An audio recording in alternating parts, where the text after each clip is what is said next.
Facebook পেজের নতুন content monetization update চলে এসছে। এটি আসলে সকলের জন্য এই যে দেখতে পাচ্ছেন আনন্দের বিষয়। আসসালামু আলাইকুম প্রিয় ভিউয়ার্স। আজকে আপনাদেরকে আসলে যে নতুন কন্টেন্ট মনিটাইজেশন এসেছে এটি কিভাবে সাবমিট করবেন এবং এটির জন্য কি জিনিস ফলো করতে হবে সেগুলো আপনাদেরকে জানাবো। এই যে এখন যে আপডেটটি এসেছে, আগে এখানে ইনভাইট অপশন ছিল, এখন কিন্তু আপনারা খুব সহজেই অপশনটা চলে আসছে। সকলের জন্য সহজ হবে। এখানে শুধুমাত্র আপনাকে সাবমিট করতে হবে। তো সাবমিট করার সময় একটি কমেন্ট আছে, যে কমেন্টটি এখানে আপনি যে ইন্টারেস্টেড সেটি আই এম ইন্টারেস্টেড এটা সাবমিট করার সময়ে আপনাকে এটা লিখে দিতে হবে। আমি প্রথম কমেন্টেই সেই লেখাটি যারা লিখতে জানে না তাদের জন্য আমি লিখে দিলাম। তা আপনারা এখান থেকে কপি করে এই জিনিসটা ওই আই এম সাবমিটেড যেখানে দিবেন এর আগে এখানে বসিয়ে দিবেন। তো আসলে এখানে নো ক্রাইটেরিয়া মিট লেখা আছে, দেখুন আপনারা। নো ক্রাইটেরিয়া মিটের ক্ষেত্রে দেখা যাবে হয়তো আরো নতুন কিছু আপডেট ফেসবুক আনবে, যেমন আগে ৬০,০০০ মিনিট ওয়াচ টাইম এবং ৫,০০০ ফলোয়ার এমন কিছু অপশন ছিল। ঠিক তেমনই করে ফেসবুক হয়তো কিছু ক্রাইটেরিয়া দিয়ে দিবে, যেগুলো আপনারা এখানে দেখতে পাবেন।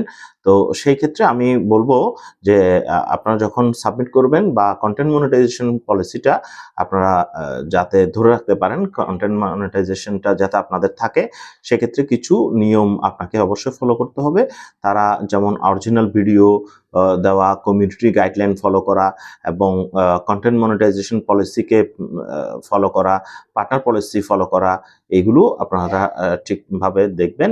এবং সেই সাথে হচ্ছে যাতে আপনার কন্টেন্ট মনিটাইজেশন পলিসি পাওয়ার পরে কোনো ধরনের আপনার পলিসি ইস্যু না আসে, সেই ক্ষেত্রে আপনি খেয়াল রাখবেন যেন স্পাম কোনো কিছু না হয়। যেমন অনেকে ফলো টু ফলো, আমি আগেও বলেছিলাম যে বিভিন্ন গ্রুপে গিয়ে ফলো টু ফলো করে থাকে, যেগুলো স্পাম মনে হয়। আরেকটা কথা বলে রাখি, এখানে আপনি যতই হয়তো রিপোর্ট করেন যে আপনার এটা প্রবলেম হয়েছে, এখানে কিন্তু রোবট যেহেতু কাজ করে ফেসবুকে, তো আপনি আসলে রোবটকে এগুলো বুঝাতে পারবেন না। সেজন্য আপনাকে চেষ্টা করতে হবে যাতে করে কোনো ধরনের পলিসি ইস্যু না আসে। এই কন্টেন্ট মনিটাইজেশন যারা পাবেন তারা এটাকে ধরে রাখার জন্য অবশ্যই আপনাকে কমিউনিটি গাইডলাইনস এবং পলিসিগুলো ভালোভাবে ফলো করবেন, যে কোনোখান থেকে কোনো ধরনের ইস্যু যেন না হয়। বিশেষ করে স্পাম করা থেকে আপনারা দূরে থাকবেন। এটি আসলে মূলত রোবট দেখে থাকে। তো সকলকে ধন্যবাদ।